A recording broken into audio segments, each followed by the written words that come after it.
gave Hope for the future a new lease on life, and now you're saying there's a condition? Yes, one in particular. Well, I mean, you're expecting higher performance, better profit margin. There is one more thing that I expect.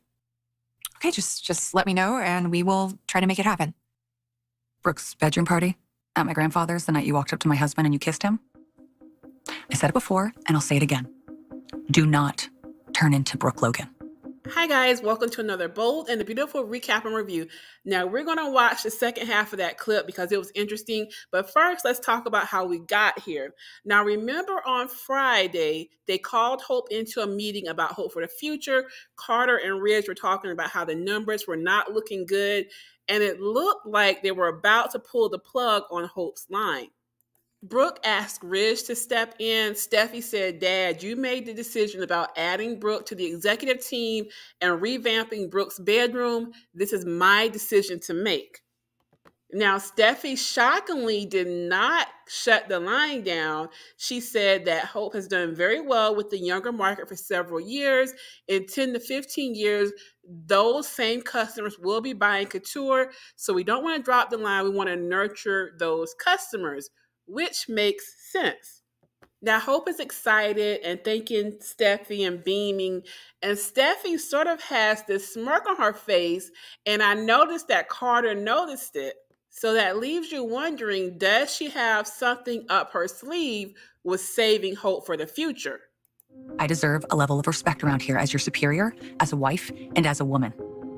So if I even get the slightest hint that you are making a play for my husband, if you look at him inappropriately, your line, Hope for the future, is done. It's gone. Do you understand me?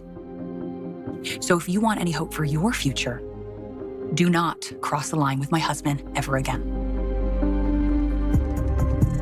Now, I will say that line that they gave Steffy, if you want to hope for your future, that line was good.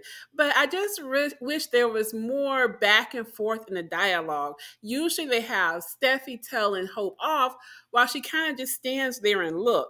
I think the show would be more dynamic if they were both giving as good as they get, because it looks kind of one-sided with Steffy always being the one to be vocal while Hope stands there and just stares off into the distance. But Soap Opera Digest put out some fall previews, and one is quite interesting. They're saying that when Steffy threatens to end the Hope for the Future fashion line, Hope sets her sights on a new man. So I'm wondering what that will mean. Now, there's some speculation. Again, I always like to label when stuff is speculation, that maybe Nick pops back on the scene and he's going to help Hope with taking her line on her own and starting her own fashion house with Hope for the Future as the line. I don't know. That's speculation. When Brooke was married to Nick was a father figure to Hope when she was younger.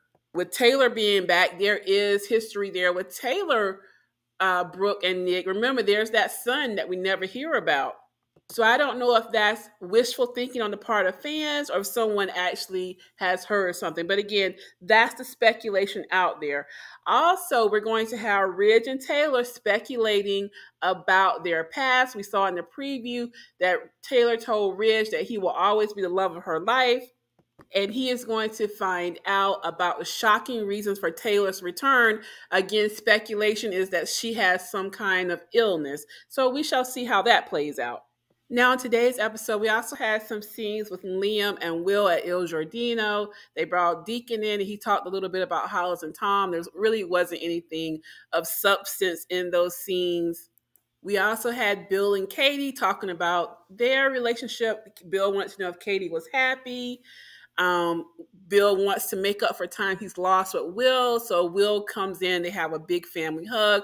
Pretty sure they're headed either towards Poppy versus Katie in a triangle with Bill, or they're just going to reunite Bill and Katie. I don't know if they're going to continue with the Poppy storyline. We'll have to see what happens with that. Now, I also want to throw in this nice little tidbit from social media. We had a post with Susan Flannery, Stephanie, meeting up with Ian, who played James, and they posted a photo on social media. So it was good to see these two characters reunited.